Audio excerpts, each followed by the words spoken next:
Good afternoon, everyone. Welcome. My name is Steve Porcaro, and I'm here with Barry Rubin. Hello. Hi, Barry. So this is our first live call of 2020, and we're going to just jump right in. It's I don't know about you guys, but I'm just getting back. It's the holidays. I feel like I've been offline for a couple weeks. My son visited for a couple weeks. We had a holiday. I took a few days off, and I feel like I'm just getting back into the swing of things. So we're gonna start off kind of slow. Unless Barry, are you all raring to go and recharged? Recharged? Yes. Raring to go? Probably not. I think this year I'm going to just ease into life and take everything one day at a time. All right, well, good. Well, with that being said, just a couple housekeeping things. We are recording this call. If you're on the call and you have to jump off because you're working, you're driving, not a problem. We'll send you a link for the recording. We'll be sending out a MP3 version, so you'll be able to listen as an MP3, just like a podcast going forward based on some of the requests that we've had. So we're going to make it easier for you. If you get disconnected for some reason, just feel free to pick up and dial back in. We'll be here. If you're calling in, you can submit a question. You can email a question to us. You can text it to us too, 860-243-9757. That goes directly to the office, and we'll get that text. Also, if you're online, feel free. There's a chat box and there's a Q&A window on the bottom of your screen. You can just submit your questions that way. Also, if you'd like to talk, just let us know. I know some people sometimes would like to ask their questions. If not, feel free to type them in, and Barry and I will pick them up and we'll get them out to you. So our goal going forward, 2020, I can't believe it's here. I just shared a quick meme on Facebook a few days ago. I don't know, some of you I'm connected to on Facebook, but the meme was funny. 20 years ago, to me, felt like, what was it, 2000 is 2020? But to me, it felt like 1980. So those are all the people who grew up in the 80s. When I say 20 years ago, that's the 80s to me. So, all right, not talking about age. I don't want to be one of those okay boomers, but it's pretty funny. But we want to open this up to some questions. One of the things that I received a question, and I want to just kick off our conversation because this is something that comes up on a regular basis. Steve, what kind of planning tool should I use? Either growing my business, either transitioning, or building my team, right? I see a lot of business planning kits and programs and ideas out there. Years ago, I stumbled across a company called One Page Business Plan. And I ordered this program, and it came with a workbook. It came with a CD, and it had all these one-page worksheets on there. And it's interesting over time where we always thought bigger was better, more paper was better, more details were better. And I agree to a certain point. But at some point, depending on what you're trying to do, a one-page business plan can be ideal for hitting your goals for the next year, the next quarter, the next month. And so I want to talk a little bit about that before we open this up to questions. But I know we're starting 2020. Some people make resolutions. I don't know if I make resolutions. I made one 20 years ago. Actually, it's like 40 years ago now, 1980s. I'm still trying to keep that one. But the funny thing is, people always ask about resolutions. What are your goals for 2020? And it's interesting. A number of years ago, I started backpacking on a more serious note. And if you're watching, you'll notice there's some mountains behind me on the video.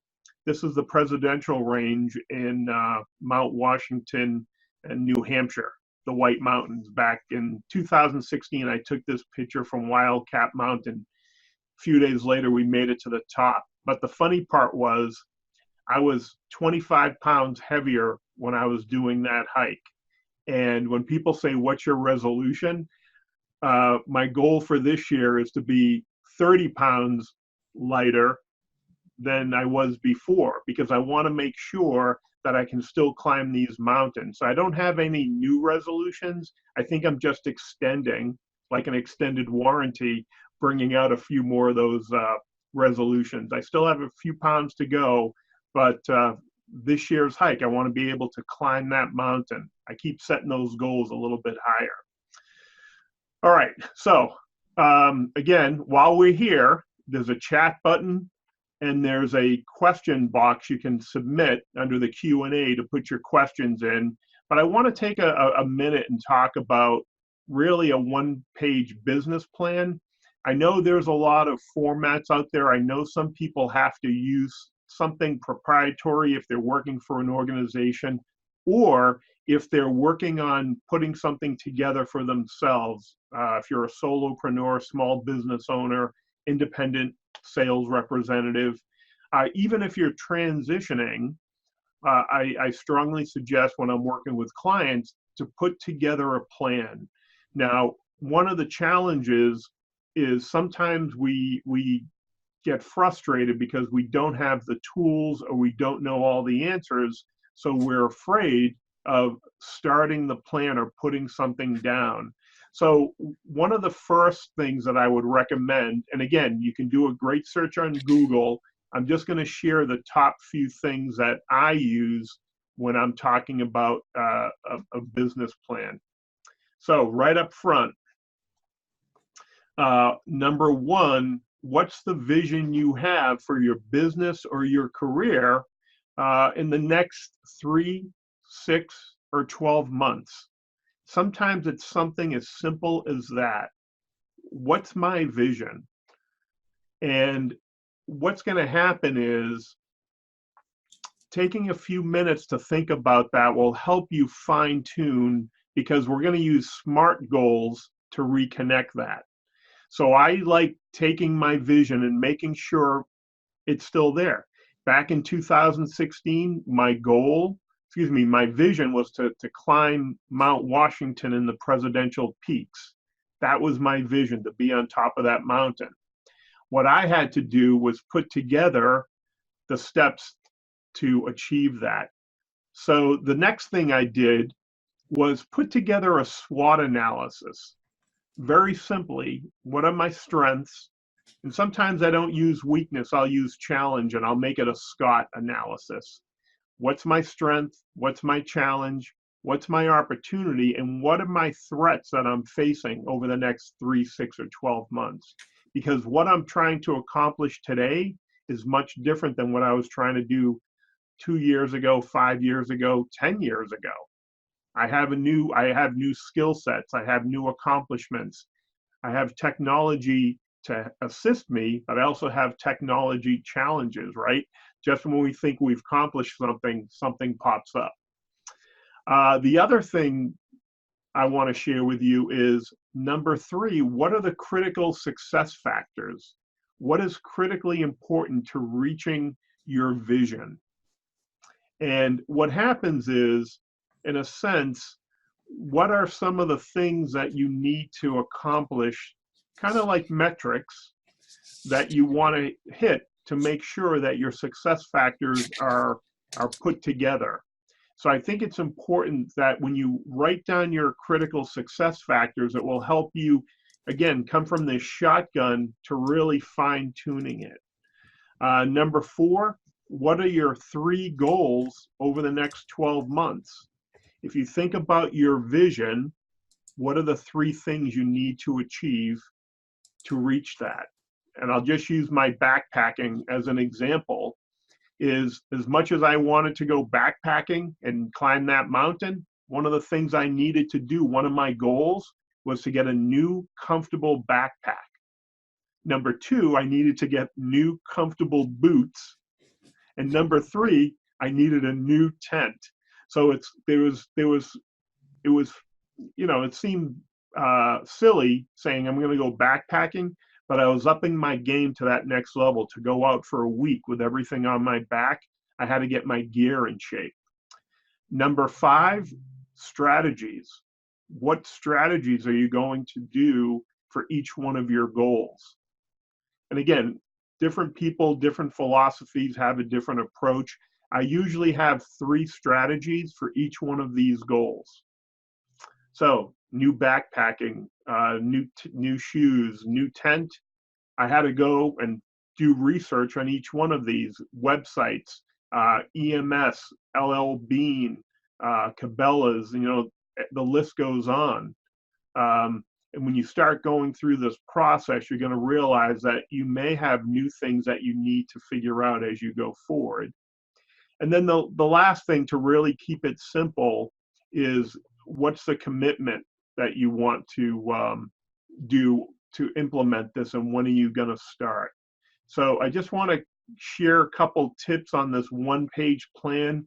There are many samples out there, but I think you could really find something that works best for you, for your business, for your style, for your business. All right, Barry, it looks like you have a couple questions for us. Yes, Steve. Brian wants to know, what are some of the best ways to go from working device sales to device marketing or product development? So this ties into the point you were just speaking about, having a strategy and what the key points are to get where you need to go. Yeah, great. Thank you, Brian. That's a great question. So if you're coming from the device sales end, in terms of your experience, at some point you may have bumped into people out in the field. You've been to conferences, meetings. You might have worked for different companies, so you know the players that are out there in your specialty. The best thing I would do is, who do you know internally in your organization? And then secondly, who do you know externally in other organizations? And this is a great, and Barry kind of queued this up. If you're on LinkedIn and you want to start networking and connecting with product managers and product marketing people, it's much easier to fine tune that. I actually know a number of people who do medical device marketing. Those people, when you're networking, ask people, hey, Steve, hey, Barry, do you know anyone in the marketing space or product development space? Because it is different from sales, but what's going to happen is you want to be able to start planting seeds, start asking people, what do I need to know? Who do I need to know? Where do I need to go to do that? Again, I don't know your situation, but you want to start getting information. Barry, you have some thoughts on that? Yes, actually. The last role that I had was sort of a hybrid position. And what I learned, I got a question once that really surprised me. And it came from the vice president of marketing. And basically, he approached me and asked me for feedback with my experience of speaking to doctors about the specialty and the concerns that the doctors were having out in the field.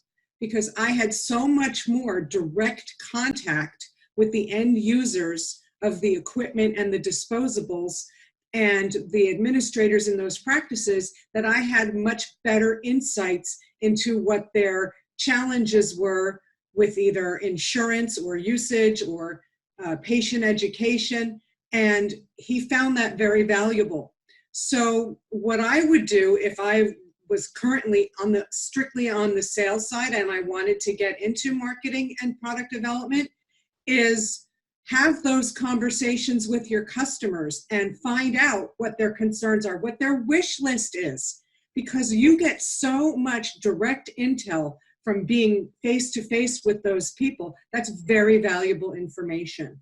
So you could even start an electronic wish list of what you're hearing from your customers about devices that don't exist or functions or modalities that can be added on to existing products. And that's going to give you firsthand real world experience of what you need to know. And that way, when you start talking to these people that you're networking with, you have valuable information. Yep. Thank you, Barry. It's interesting. We used to call our product development people in when we were bringing new products to the field, and they would be our secret weapon. And it's interesting when you have experience out in the field and you take that inside, you're able to balance that and be a very powerful resource for people internally and externally.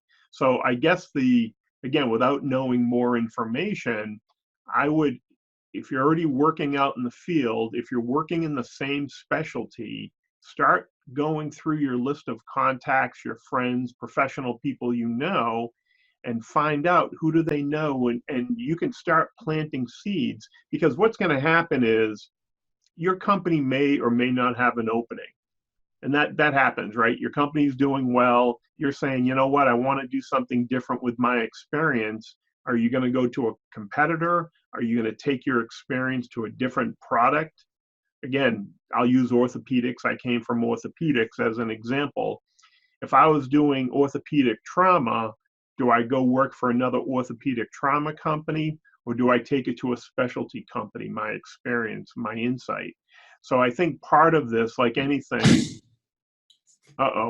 Sorry, my curtain rod just fell. I apologize for the interruption.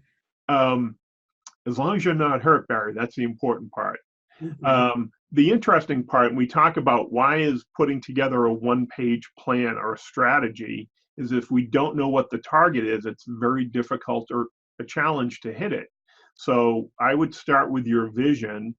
Where do you see yourself in 3, 6, 12 months down the road, whether it's device marketing or product development?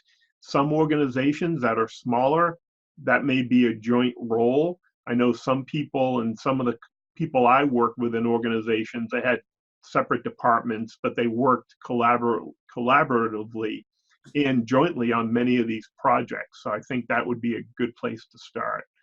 And then if you're in the medical device groups, and I assume you're in one of the medical device groups on LinkedIn that we're running, is that you can do a keyword search. You can search for people in the group and just reach out and get their advice and counsel. Hey, how did you break in? What are companies looking for now? And figure out the best place to start. All right. Other questions, because we could talk about that all day. That's a great question, but you're welcome, Brian. Other questions that we have from our audience. 2020, I can't believe it's here. It seems so long ago. Not to get political, but it doesn't feel like we just had a presidential election a few years ago. Everything on the news is like, hey, we're that in the Olympics, right? The Olympics are coming up too, for crying out loud. When did that happen? All right. So here's another question I received this morning. As a matter of fact, for those of you who are returning to the workforce, some people have health issues, some people taking care of parents, some people have children, and their children are getting ready for school. And this comes up on a regular basis. How do I get back in, smoothly transition from not working after a gap? It could be anywhere from a year to 5 years, and it happens. Things happen. And how do I explain that to people? The interesting thing is I have a client who does some work, and she's actually putting together a program to help moms get back into a certain type of work in the insurance industry. The funny thing is, there are many people who are taking care of parents, spouses, children, health issues. Things happen. And one of the things that we always have to be aware of is, how do we explain that in a positive way? Unless you've won the lottery. And sometimes I do know people who say, hey, I'm actually taking a sabbatical. I'm taking a year off. I've been out working. for 20 years straight, and I saved some money, and I just want to reorientate and figure out what my next step is. What does my role look like? And I wish I could say there was an easy way to address that, but it's slightly different for each person. And the truth is, there is no right or wrong way. What you want to be able to do, and this is one of the things when we talk about transitioning, is telling a story that will weave together all of your experience. You want to focus on all the positives, the benefits, the value you bring, and then minimize. Because the truth is, being out of work, taking a break is not the end of the world. Because as long as we validate that and give people a reasonable explanation, most people are going to say no problem because I've been there. The funny thing is, years ago, when I say years, probably back in the 1980s or earlier, right? When I started, I was, but back in the old days, you only had maybe one person working in the family. You may have had the husband, you may have had a single mother who was working. You didn't have really two income people working back in the early 80s and the 70s. So when you told people you were out of work, unless something happened and you were financially secure, that was almost unheard of. It was looked upon as a negative type of mark against you on your permanent record. Now you'll have dual income families, and if you say, I had to take care of my mother, my father, my in-law, my wife took time off to help take care of her mother, and I had to stop some of my extracurricular activities to help with my children, people can appreciate that because we're all at that point. So it's more common today. I think what's going to happen is I would be honest, I would minimize it, take it as a matter of fact. Don't think you're the only person that happened, especially if you're raising children, they're in school and you're getting back to the workforce. It happens with mothers, but it also happens with dads as well. So again, it's one of these things that comes up. 2020, I got the question, it's the new year. People are putting their thinking hats on and they're saying, I want to get back into the workforce. So not the end of the world. I think you just want to move on.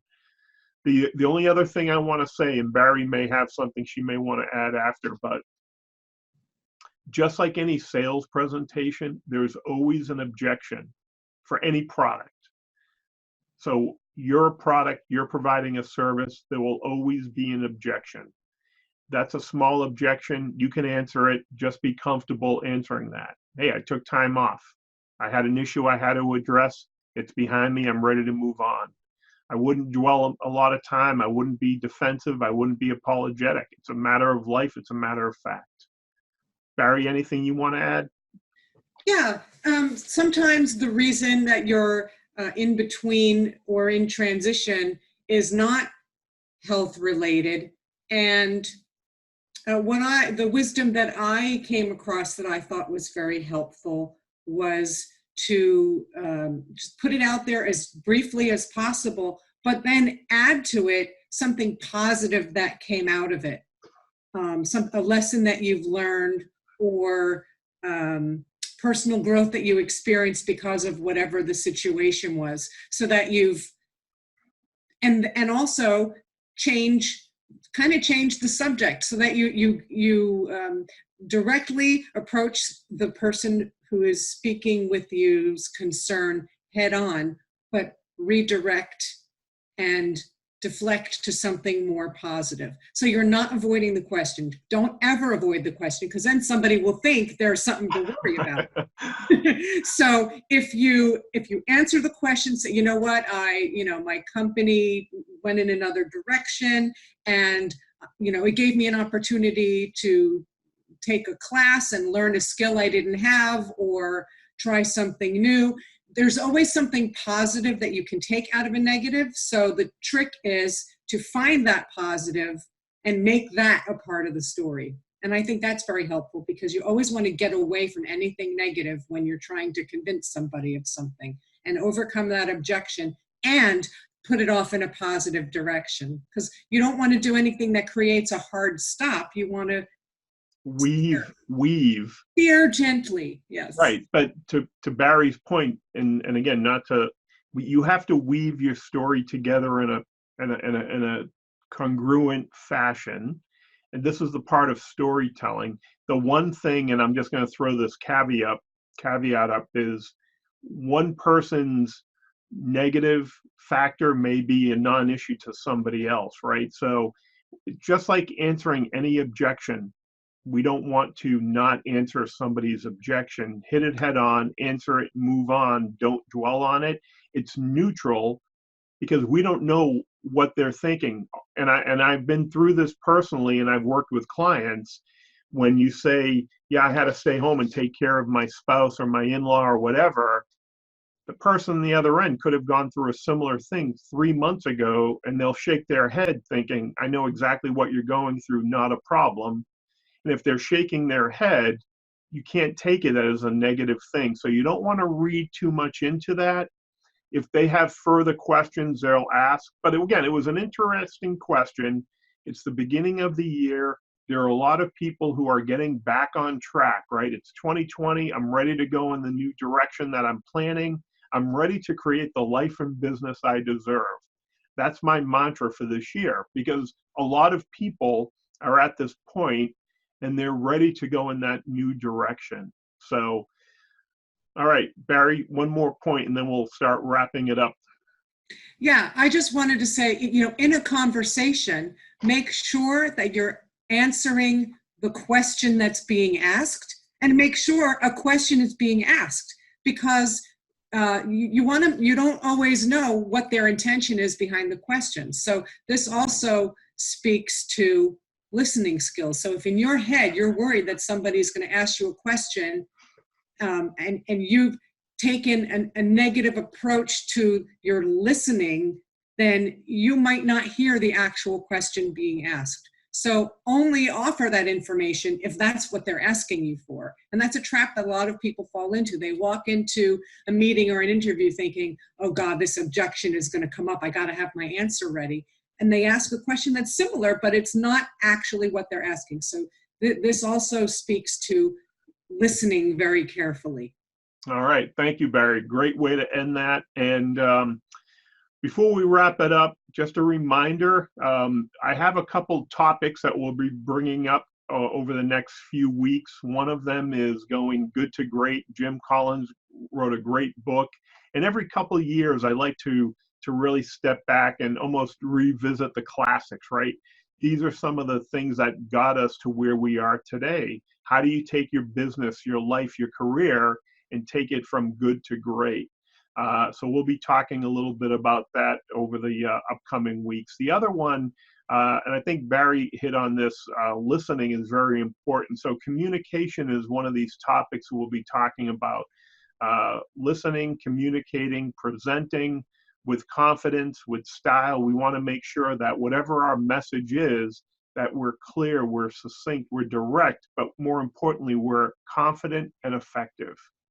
And then the last thing that I think is very important, and I've been doing a lot of work in this over the last few years, there's a couple of great books out there about finding the right or the ideal team player for your team.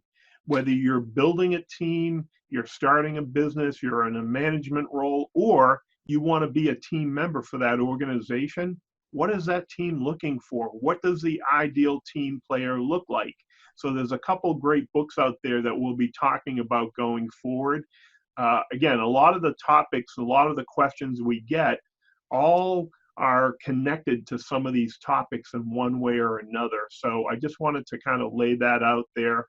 We'll put some of the books out there. And in the meantime, if you have any questions, this whole thing that we're doing is to help our LinkedIn group members create the life and business that they're looking for in 2020. So if you have any questions, join us each week or send them in via email and we'll answer them, and you can download the video. Or more importantly, if it's something that you don't want to share in public, and I certainly understand that, feel free to drop me a line. I can certainly take a few minutes to talk to you offline and maybe share a couple of thoughts or ideas. We're always here to do that. But our goal in 2020 is as much as we want to put our family first, which is important, we also want to put our group members, our LinkedIn group members first as well.